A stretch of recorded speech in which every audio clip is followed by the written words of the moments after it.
Estamos no cemitério Saudade 1, em Limeira, e eu converso com o André, administrador aqui do local.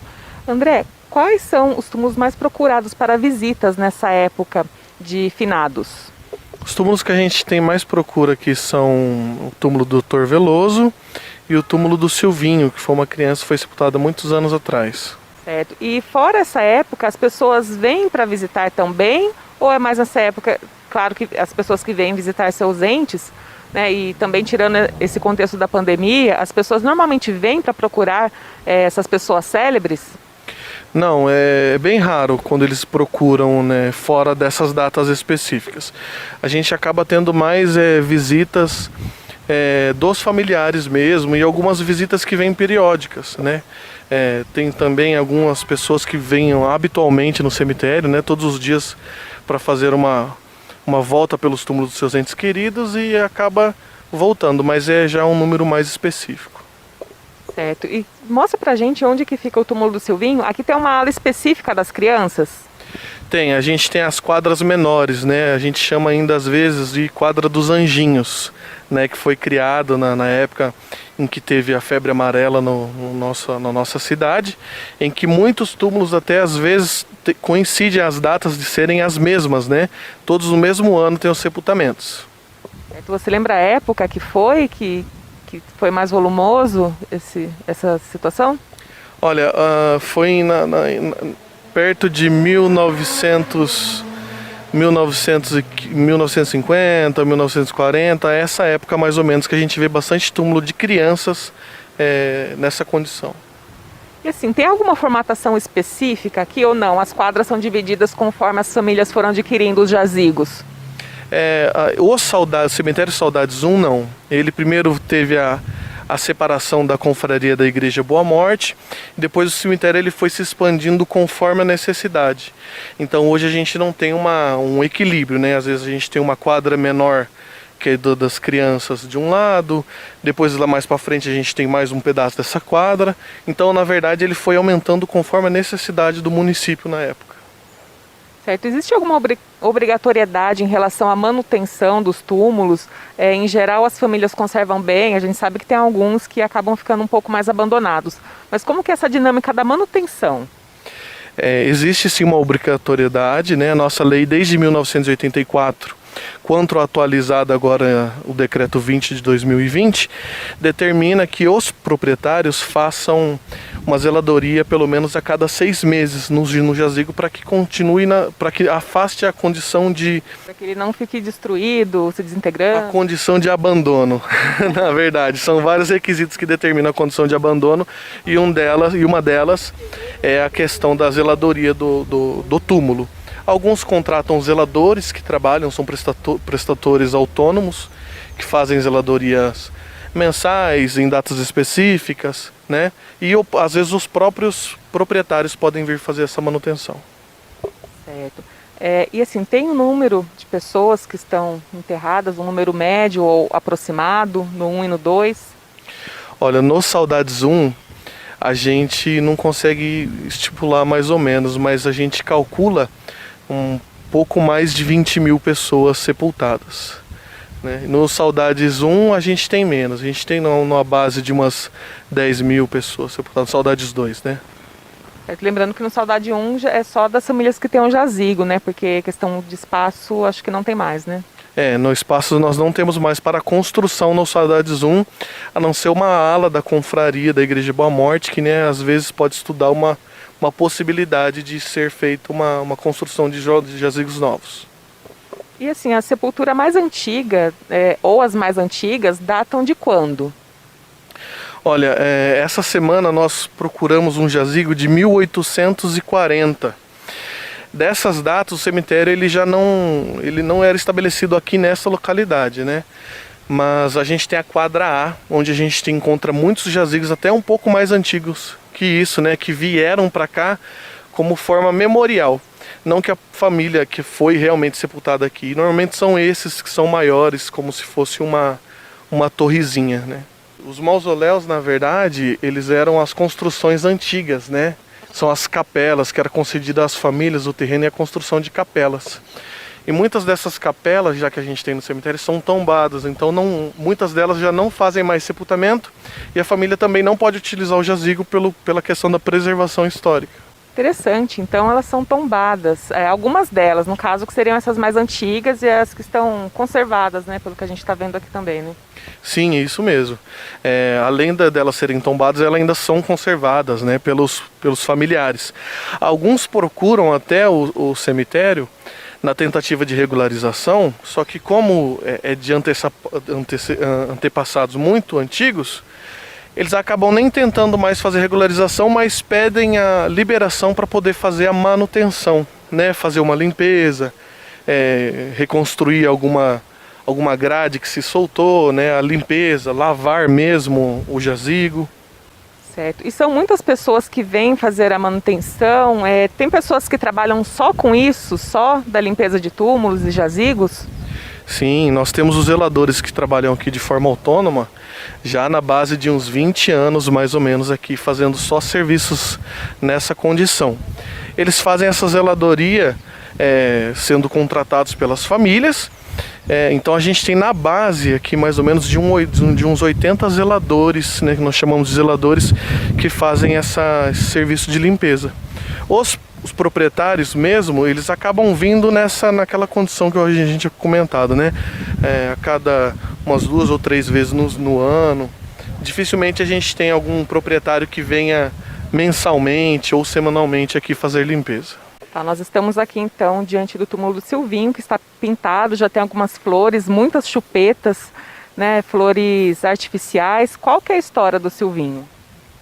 O Silvinho, na verdade, ele acaba tendo muitas histórias, né? Ninguém ao certo acaba sabendo realmente a história dele. Mas, na verdade, ele ficou famoso com questões de milagres, né? Que as pessoas dizem que receberam. Inclusive, um devoto do Silvinho, ele faz essas manutenções perto do finados. A gente pode ver que ele está sempre pintadinho, sempre bonitinho, por conta desse devoto. Ele se mantém anônimo, né? Mas ele sempre pede autorização para fazer essa manutenção. Mas ele ficou conhecido mesmo por essa questão dos milagres. A gente não consegue saber ao certo a data o motivo da morte dele, o falecimento e o que gerou. A família mesmo a gente já não tem notícias há muitos anos. Quem faz zeladoria mesmo são pessoas que conhecem, deixa as memórias, livros, brinquedos, né? Muitas vezes. Certo. E como que o cemitério gerencia, por exemplo, esses objetos que são deixados, chupetas, livros, como você citou, eles acabam ficando aqui, vocês recolhem, isso fica condicionado? Normalmente a gente usa os critérios que a gente deixa as flores que as pessoas trazem, né? Num prazo de mais ou menos uns 7 dias que a família deixou, a gente faz esse recolhimento, porque senão acaba perecendo alguma coisa que é trazida para cá, e para não evitar a poluição visual do jazigo, a gente faz essa manutenção, os próprios funcionários do cemitério mesmo. Ok, essa área aqui que a gente está, eu não tenho referência de rua, mas aqui se concentra então a área dos anjinhos, por assim dizer? Aqui nós temos 2 situações. Nós temos a parte dos anjinhos e alguns jazigos maiores que foram crescendo com a necessidade. Então a gente pode ver que tem alguns pequenos, como esses aqui, e alguns maiores junto, na mesma situação, por conta dessa questão da necessidade de ir aumentando. Houve um período no cemitério em que os jazigos pequenos eles poderiam ser aumentados pelos familiares. Então muitos deles aumentaram, outros optaram por deixar eles pequenininhos mesmo. Mas a quadra de baixo, onde a gente tem, ela é específica dos anjinhos, né? Que a gente tem a menor quadra. Certo, a gente vê alguns aqui com os tijolos à mostra, né? A gente, não sei, dá para imaginar que são bem antigos e não dá para saber se as famílias responsáveis, se tem alguém ainda dessa família que venha cuidar. Tem muito jazigo sem identificação desses mais antigos? Temos, na verdade, a gente pode calcular uma base de 90% desses jazigos mais antigos sem qualificação de proprietário. A gente tem pouquíssimos pessoas que zelam por eles, né? As famílias, muitas das vezes as famílias em Limeira têm o jazigo aqui dos antepassados e nem sabem, né, na verdade. Então eles acabam ficando abandonados. Só que muitos desses que são até menores, eles são já tombados como patrimônio histórico e por isso que acaba não podendo ter uma manutenção que acabe tirando o estético deles, né? Certo. Em relação às imagens, né, como obras de arte, é difícil saber a autoria, né, de quem fez essas artes. São muitos anjos, muitos santos, né, que às vezes acaba chamando mais atenção de quem gosta de fotografar. Existe algum registro de autoria desses monumentos ou isso é raro também? Isso é raro também. Na verdade, a gente aqui no cemitério não tem registro de nenhum que trouxe esses anjinhos, né? Os símbolos dele, as imagens, as esculturas. Inclusive hoje, acredito nos últimos 10 ou 20 anos aí, a gente não teve mais nenhum jazigo que teve essa característica de estátuas de anjinhos, esses monumentos que a gente tem mais antigos, né? Uma das histórias do Dr. Veloso é que ele foi um médico que residiu aqui em Limeira e que ele, através das suas cirurgias, através das suas atuações, muitas pessoas eram curadas. Então acabaram meio que consagrando, né, essa imagem dele, do túmulo dele, da família, e tendo ele como uma referência. Então muitas pessoas, na verdade, acho que a nossa maior procura é o jazigo Dr. Veloso. Inclusive até o veleiro que nós fizemos para o depósito dessas velas, ele é bem maior porque acabava ficando muita vela espalhada pelo túmulo. E ele tem descendentes ainda que vêm fazer manutenção ou não é conhecido? Não, quem faz a manutenção mesmo aqui são os devotos do Dr. Veloso. E a gente às vezes acaba nem sabendo quem é porque o jazigo ele sempre está em perfeita condição. Quando não é esses devotos, são os próprios funcionários do cemitério que acabam fazendo essa zeladoria. Da família a gente não tem mais histórico nenhum já há muitos anos de quem seja o proprietário, quem cuide. É um jazigo também que não dá mais para ser feito sepultamentos. Certo. Em relação assim à ostentação, por assim dizer, dos jazigos, qual família que tem o maior jazigo? Dá para identificar em meio a tantos? Olha, nós temos jazigos bastante grandes aqui. Nós temos uma área da família Levi, né, que acredito que seja a maior do nosso cemitério, né? Fica mais perto da entrada. Temos também os túmulos da maçonaria e depois os maiores ficariam perto ali da confraria da Igreja Boa Morte. Tem limite de pessoas que podem ser sepultadas nesses jazigos ou não? Depende do tamanho do lote da família? Depende do tamanho e da época em que ele foi construído. Né? Jazigos que tem uma caixa só, pode ser sepultadas quantas pessoas forem necessário, desde que seja respeitado o limite de 3 anos a cada sepultamento. Certo, e no caso desses maiores, eles acomodam até quantas sepulturas? Alguns eles foram construídos mais como monumentos. Então, às vezes, na época, a gente tinha sepulturas ali com uma caixa. Era sepultado um ente da família, o patriarca, e esse jazigo normalmente ele já não era mais aberto para sepultamento de mais ninguém. Então, era comprado lotes vizinhos e construindo vários outros monumentos, como pedras, coisas que identifiquem a característica da família. Então, basicamente, a área em que os proprietários têm o jazigo, ela é maior, né? Mas basicamente é sempre 1 ou 2 sepultamentos que nós temos nesse aí, por escolha da família mesmo. Entendi. Isso já seria inviável hoje por conta da falta de espaço mesmo, né? Sim, hoje em dia esse tipo de monumentos, esse tipo de instalações, elas não são mais permitidas, né? Nós temos as construções até de 3 caixas num terreno simples, que pode ser feito igual no Saudade 2, né? Que nós temos todos de 3 caixas. Temos galerias também, jazigos duplos, que são de até 6 caixas. E aí, a partir daí, as famílias elas têm a liberdade para atuar dentro desse único espaço. Vocês têm uma média de quantos túmulos aqui? Olha, a quantidade de túmulos a gente também foge da nossa computação, mas a gente tem pouco mais de 10 mil jazigos aqui.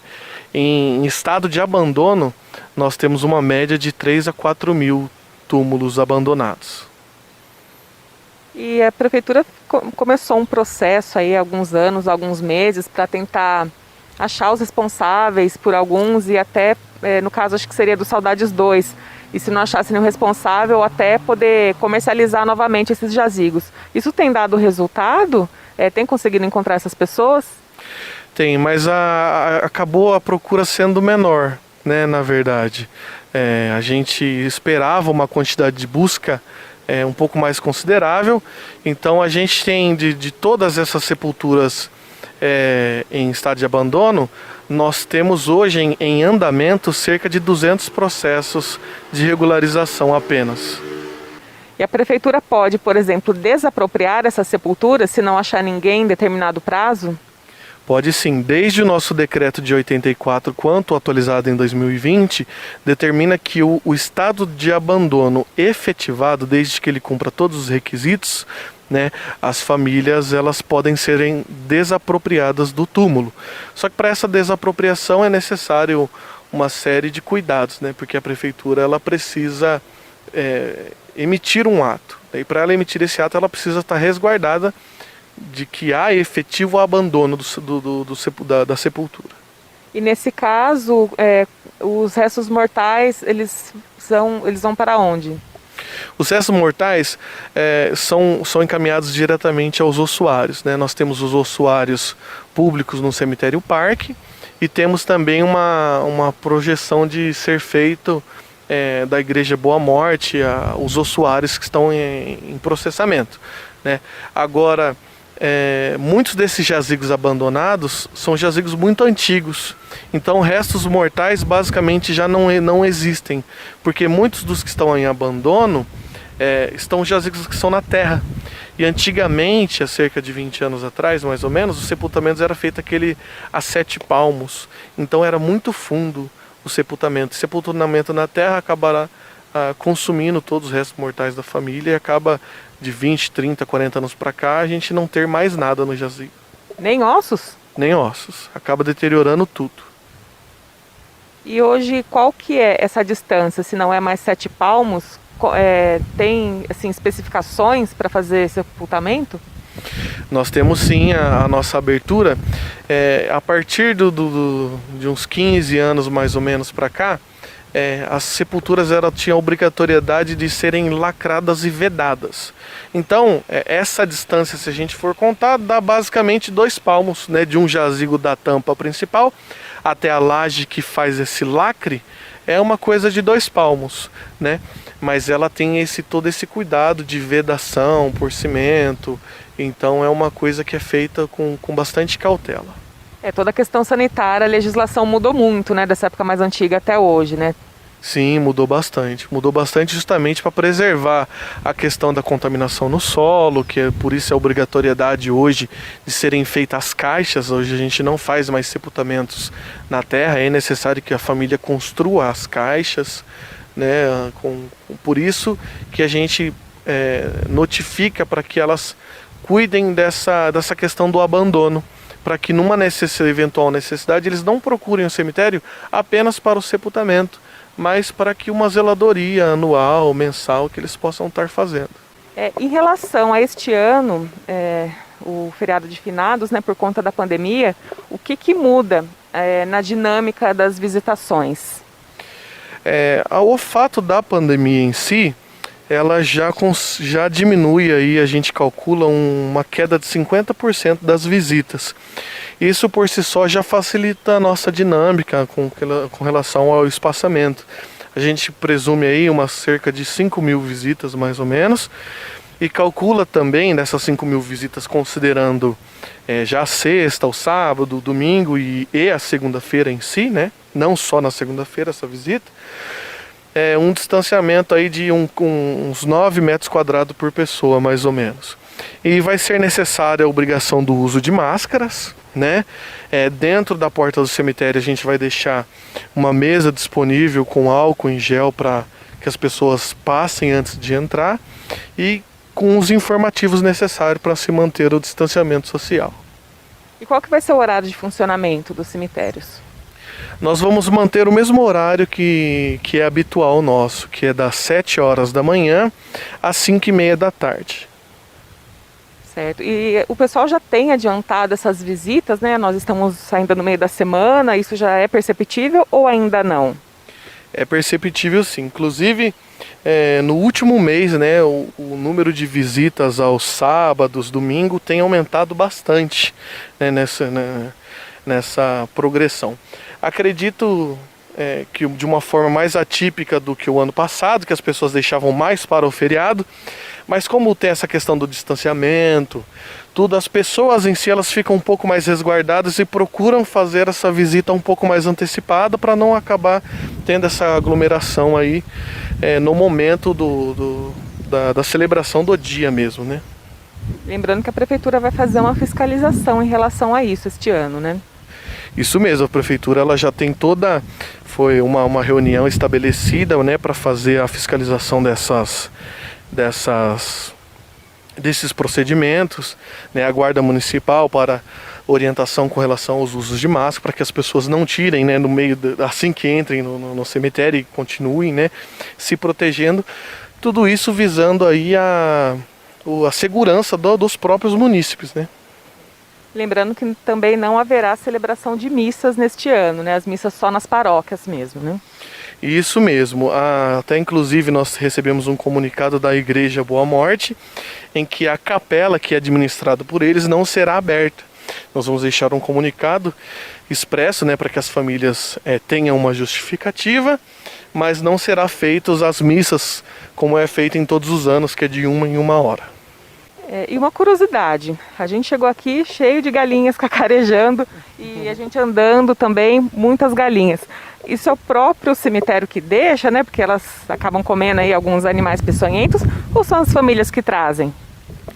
Na verdade, esses animais eles apareceram aqui na base de uns 3 ou 4 anos mais ou menos e acabou ficando um habitat deles mesmo, né? Com relação aos animais peçonhentos, nós fazemos a detetização a cada 6 meses. Então, basicamente, eles não têm esse hábito de alimentação, que inclusive os animais peçonhentos não têm um hábito noturno, eles acabam tendo mais um diurno, né? Mas eles têm, eles se alimentam aqui de algumas coisas que até os munícipes trazem para eles, pão, né? Vêm visitar, as famílias durante o sepultamento gostam bastante de vê-los aqui caminhando pelo cemitério. Então é basicamente uma casa deles, né, vamos assim dizer. Bom, então os animais não são problema. Agora sim, as pessoas. A gente já ouviu de épocas que as pessoas costumavam invadir o cemitério aí por diversas razões injustificadas, é claro, fora do horário. Isso acontece, por exemplo, de pessoas acabarem se refugiando de alguma forma aqui, fora dos horários de visitação? Olha, há 3 ou 4 anos atrás ainda era bastante frequente essa questão.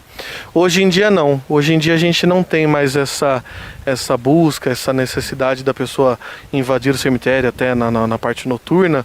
Pelo menos a gente nunca teve nenhuma reclamação, nunca encontramos nenhum ato de vandalismo também no cemitério em si, mas acredito que é uma coisa que já está mais resolvida, né, com o tempo. Histórias de assombração, tem? Sim, sempre há um relato ou outro, né? Sempre tem alguém com uma história para contar, principalmente em algumas áreas específicas do cemitério, né? O pessoal diz ver algumas situações, sim. Conta pra gente. Nós tivemos até uma vez que passou na rádio de uma assombração no cemitério, né, que estava aparecendo no muro, e era um funcionário, né, que estava cuidando da zeladoria e por fim viu que estava caindo algumas folhas para o lado de fora do muro, foi olhar e acabaram vendo ele, mas é só uma situação. Mas tem também num túmulo aqui chamado Gruta, que fica na parte inferior do cemitério, em que muitas pessoas já viram assombrações, dizem ver assombrações, né? Funcionários que já comentaram estar fazendo um sepultamento, ver a pessoa passando de um lado, abaixou, levantou, a pessoa sumiu. Então sempre tem sim essas situações. E falando em funcionários, por exemplo, as pessoas que fazem um sepultamento, no caso os coveiros, eles são funcionários aqui do cemitério, eles são funcionários das funerárias e quantos são? Ó, nós temos aqui funcionários efetivos da prefeitura como coveiros, são 4 funcionários que nós temos. E depois nós temos uma base de 10 coveiros que são da Forti, uma empresa terceirizada. Fora isso, nós temos os auxiliares gerais que fazem a varrição do cemitério, a zeladoria, não só eles, como os coveiros também. São, já a parte mais desses zeladores são auxiliares gerais efetivos da prefeitura. E nós temos também os auxiliares de jardinagem e os roçadores que fazem toda a capinação aqui diária do cemitério, né? E esses funcionários são da Forti também. Certo. E com a questão da pandemia, o que mudou na rotina, na questão dos sepultamentos? E assim, também toda a questão de apreensão, né, por conta da doença, tudo mais, né? Teve uma preocupação bastante grande, na verdade, quando tudo aconteceu. Eu acredito que em âmbito nacional, né, foi uma situação que pegou todo mundo muito de surpresa, né? Mas assim que começou a ter essas questões dos sepultamentos por Covid, a preocupação da prefeitura e da Forti foi bastante grande, ao ponto de conseguirmos os materiais adequados para os meninos fazerem os sepultamentos, né? Então o macacão, os EPIs necessários são fornecidos para os sepultamentos que são relacionados ao Covid. Foi realmente um susto, né? Acostumar a trabalhar diariamente com as máscaras, para os meninos que fazem esse trabalho no sol, né? Ele levanta e vai, abaixa e cava um buraco com a necessidade. É um pouco desgastante, mas é uma necessidade e acaba se adaptando, né? Tudo que é novo acaba gerando um desconforto no início, mas depois gera essa habitualidade, então acaba ficando normal. Aqui no Saudade 2 nós temos também a sepultura do Padre Maurício também. É um também dos mais visitados, ele faleceu em janeiro de 2007. Isso mesmo, as pessoas elas procuram bastante também a visita desse túmulo, mas como foi um falecimento de certa forma recente, né, as pessoas elas conseguem achar sozinhas essa localização, né? Quando essas autoridades religiosas falecem em Limeira, no próprio sepultamento a gente tem uma comoção muito grande da cidade, né? Então até a localização, às vezes os próprios munícipes conseguem achar bem mais rápido até que a gente, às vezes, da administração. O que é diferente em casos de sepulturas mais antigas e que nem sempre a família está presente, aí tem que fazer uma localização. Sim, isso mesmo. Inclusive o Dr. Veloso, às vezes as pessoas procuram por nós na administração para que chegue até aquela sepultura, né? Quando é muito antigo, as pessoas acabam não achando, sabem da história, sabem dos processos e procuram essa sepultura, mas aí acabam não sabendo onde fica, eles pedem a nossa orientação na administração. Certo, aqui no Saudade 2 também tem a sepultura da professora Minerva, que foi vereadora, diretora do PES, foi alguém muito referenciada. E a gente percebe que aqui o cemitério mais novo, ele é um pouco melhor organizado, pelo menos nessa questão da passagem e da identificação também, né? O cemitério Saudade 2, na verdade, ele foi construído sem a possibilidade de ser expandido. Então ele já foi basicamente todo enlinhavado, com as caixas construídas. Na verdade, quem comercializa os jazigos hoje ainda é a empresa Aveiro, desde há 30 anos atrás, quando eles instituíram aqui. E a partir do momento que faz essa transferência, que passa para uma administração parcial aí da prefeitura municipal. Então por isso ele acaba sendo mais organizado nesse sentido, porque não houve essa necessidade de expandimento dele, né? Agora falando em questão de profissão, eu já vi muita gente falar, nossa, preferiria estar lá com os mortos do que com os vivos que dão mais trabalho. Como é trabalhar diariamente num cemitério? Na verdade, eu acredito que quando você está de forma habitual, começa a ficar sendo natural algumas situações, né? Mas a primeiro momento em que você fala assim, você vai trabalhar no cemitério, tem essa situação, né? Esse susto. Mas aqui o pessoal acaba lidando bem com a situação, passa sendo uma rotina normal de trabalho, né? E em em relação, por exemplo, a gente sabe que são pessoas muito fragilizadas. Nesse momento que a gente conversa, vai ter também um sepultamento ali daqui a pouco. E acaba sendo uma coisa rotineira, mas assim, para as pessoas que estão passando por aquilo, é uma dor nova, por assim dizer. Como que é essa questão do tratamento, né? Sem que se torne uma coisa tão banal, por assim dizer, né? Não, a gente, com essa questão do luto, né? A gente envolve toda a questão do sepultamento com uma questão do luto. Tanto na abertura, com o processo do cortejo, até o sepultamento, os próprios funcionários eles já se sensibilizam com toda essa situação. Então a gente separa a questão profissional do normal a gente estar aqui todo dia e tem a empatia, sente, né, com a família, se porta de forma específica para o sepultamento, para o atendimento. A gente ouve mais, né? Às vezes eles chegam um pouco perturbados, né? Sem saber muitas respostas que a gente pergunta. Então a gente procura ter bastante cautela por conta dessa sensibilidade.